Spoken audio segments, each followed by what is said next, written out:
Hi, squad. This past month has been heavy. The headlines screaming about the Iran, the US, and the Israel dropping serious bombs. And now, a forced ceasefire deal. Brutal. And honestly, it got me thinking back to a major chapter of China's history. The fears widely relevant. Grab your virtual buds because we are diving into Korean War, or as we call it, the war to resist US aggression and add Korea.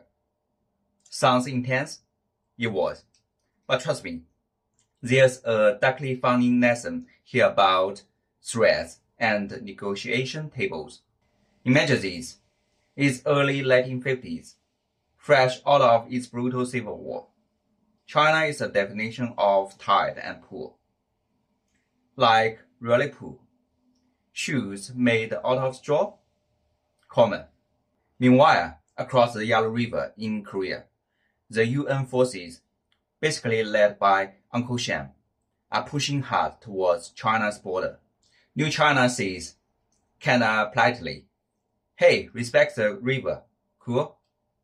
But the US commander, General MacArthur, dude was feeling invincible, ignored the warnings and pushed the red up.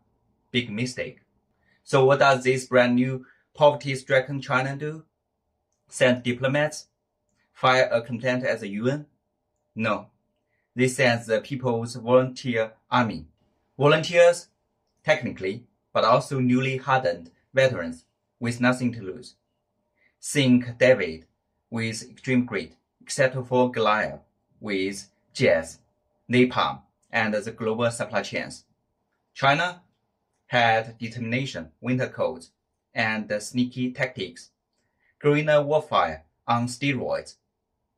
They launched a surprise attack, smashed the UN forces back. Seriously, it shocked everyone. MacArthur, probably sipping fancy coffee back in Tokyo, suddenly had his dream of an easy win blow up in his face. He panicked, said the quiet part out loudly. Maybe we should nuke China. Yeah, seriously, consider it. Call it Project Vista. Talk about the escalation. Well, here's where the dark humor kicks in. Think about the logic. We bumped them conventionally. It backfired spectacularly. I know. Let's threaten them with atomic weapons. That scares people who just proved bombing doesn't make them fall. Makes perfect sense, right? And Chairman Mao, legend says, his response was basically, they have nukes, we have people, and space. Lots and lots of space. He famously said, the bombs couldn't kill all the Chinese people. Was it a bluff? A pure defiance? Either way, it highlighted the core point. You can't bully determined people into surrender, no matter how big your bombs are. Even the threat of annihilation didn't make China back down on core issues. Fast forward to talks. Years of fighting later, sitting at the negotiation table at Panmunjom, the US still tried the old colonial man side. We have more firepower, so we deserve more concessions of the battlefield. They want stuff they absolutely hadn't won on the battlefield. Guess what happened? China refused, point blank.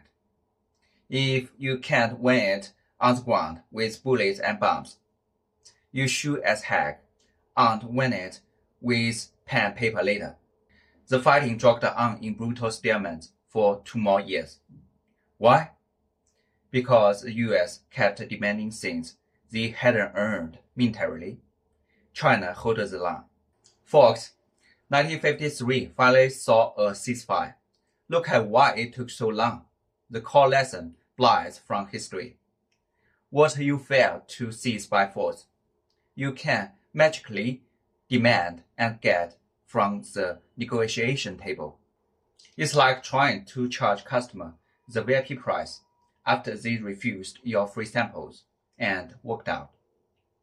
It doesn't work. The credibility just isn't there. China learns this the hard, fiery way. Mao summed it up best. On the battlefield, what can be gained on the negotiating table either. Next time you see highlights but forced ceasefires after massive bombings. Remember Korea. Remember China's ragtag armies. Remember the nuke threats that fizzled. And remember, real peace requires respect that earned on the ground before you get to the table.